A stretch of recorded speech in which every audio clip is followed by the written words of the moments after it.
Welcome back to the Culture Friends YouTube channel. My name is Garrett, and today I'm bringing you finally a new movie review. Hurricane Sally has come and gone here in Florida. Luckily, I was not hit as hard as others. Just some minor flooding. No need to worry about me. I just hope everyone in Pensacola, all my friends and their families there, please get safe.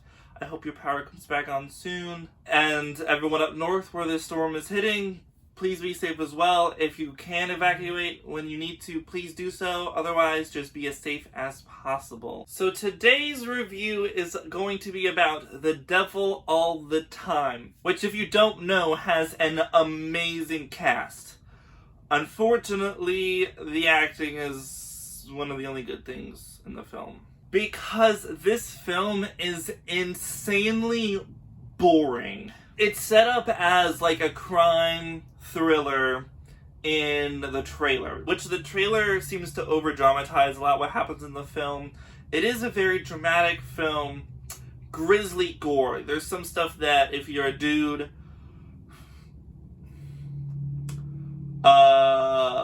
it's stuff that even the Saw movies won't go for in this movie. And that was rough. I also just watched Casino Royale, and seeing that form of torture to bond in that film, and then seeing this movie was like a step above that. So like, uh-oh. But back to this. The film is 2 hours and 18 minutes long, and those 18 minutes are where it's too long.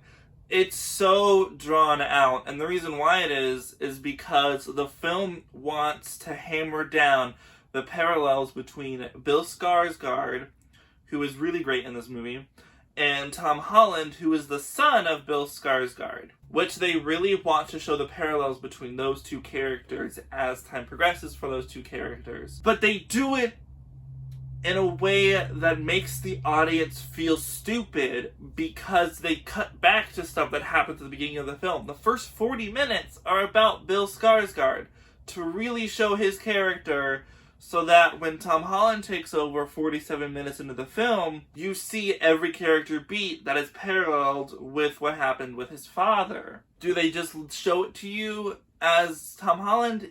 No, they have to edit stuff that his father did as Tom Holland is doing his things to just like punch you in the face with the fact that, hey, these two characters are kind of the same. Tom Holland is going down the same route his father is. And yes, there is crime stuff happening, and the third act is when this film is at its most fun, when shit starts going down and Tom Holland has to do stuff, which is nice to see. Acting-wise, the standouts for me, of course, are Robert Pattinson and Bill Skarsgård. Both of them did great in this film. Tom Holland is fine. I don't see any, award-winning acting from this. It's not bad, what he's doing. It's just they don't give his character a lot to do. I mean, he fights a lot. He broods. He wears his hat down so you can't really see his eyes. The one shot where half of his cap is covering one eye, you can see the other, and still that one eye shows the emotion that we're feeling. Very good shot. Surprisingly, though, the best acting, in my opinion, from this movie is Harry Melling, who, if you don't know, is Dudley from the Harry Potter films. He was also in The Old Guard earlier this year, and he is just fantastic in this film. What he does is just stellar. Him and Robert Pattinson kind of do the same thing. They're preachers.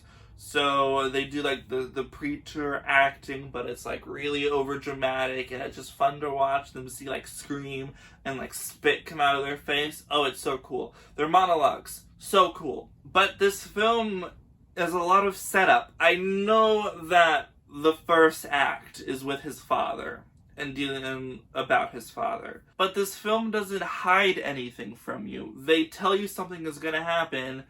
And even just telling us that, it sucks to hear something about, one of the characters. But then 20 minutes later, they'll show you what happened to that character so that a different character can take the lead in the story, and we see what that character does. But it's stupid for me, and it's boring and pointless. You could have just started after that act happened and not have to show us how someone died, because you're trying to make this suspenseful and thrilling, even though you already told us what's going to happen to this character, so what happens to the character, we don't care about because we already know what's going to happen. It's not a surprise to us. And also there's this narrator, who if you stay through the credits, you learn that the narrator is the author of the novel that this movie is based upon. But it's stupid. Like, there's no point for this narrator to be there. You feel like it's this just disembodied voice that you maybe expect to find out who it is at the end of the film. Maybe it's Tom Holland's character telling this to someone later on. Maybe it's some other character that survives this movie. But you never find out, and the movie just ends with the narrator talking about what Tom Holland's character can do with his life, but you don't feel like that's any conclusion. You don't feel like the character has learned anything. It's just the events of the movie have finished. We're not going to tell you what happens anymore. And I feel like that's unfair to the audience who just sat through your fucking long movie that's fucking boring. I kept looking at the time during the movie and was like, how long is this film? And it just drags on. So unfortunately, good acting and solid helming of a camera and the directing can't save a movie that's still boring. Sure, it's good to look at, but when you don't care about the characters, you know what's going to happen to them in some cases, so what happens later on, it's not eventful to you. This movie is a 6 out of 10.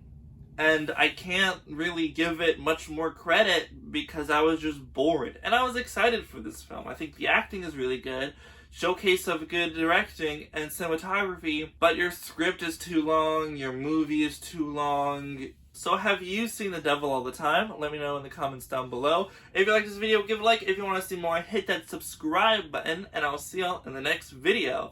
Bye-bye! So this is something I'm going to try to do, no promises. 2020 has been crazy, no doubt, and obviously there are a bunch of movies I haven't reviewed that I really want to see and review for you. So I'm going to try, no promises again, to get a review out every single day until I'm caught up. This is going to be very hard, because timing, I have 2 jobs, we'll see what happens. But I'm going to try, and I hope that you enjoy them.